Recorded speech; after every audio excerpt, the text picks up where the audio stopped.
Seat వచ్చింది, 2 ఎకరాలు, నాకు 20 ఎకరాలు ఉంది, 2 ఎకరాలు అమ్ముకుందామంటే ఈవేళ 2 ఎకరాలు ఎక్కడని చెప్పి నేను ఎవరికి అమ్మాలి అని ఈవేళ అతను ఆవేదన. ఎంత అన్యాయం అండి, ఎంత దుర్మార్గం అండి.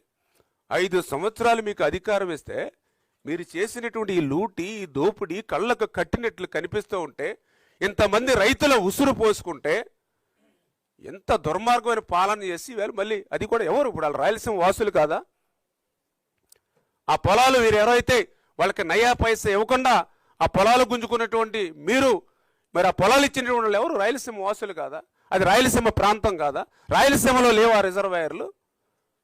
అంటే నాకు అందుకనే చెప్పాను, ఇవి ఎత్తిపోతలు కానీ, ఆ లింక్ పనులు కానీ, ఏదైతే ఈ 3 రిజర్వాయర్లు కానీ చూస్తూ ఉంటే, ఇది నిజంగా రాయలసీమ ప్రయోజనానిక లేకపోతే జగన్మోహన్ రెడ్డి ప్రయోజనం అంటే డబ్బులు ఏ రకంగా వస్తాయి, డబ్బులు రాబట్టుకోవడానికే నువ్వు స్కీమ్స్ తెచ్చినట్టు కనపడుతున్నావు తప్ప రాయలసీమ ప్రయోజనాలకు ఉపయోగించబడాలి అనేటువంటి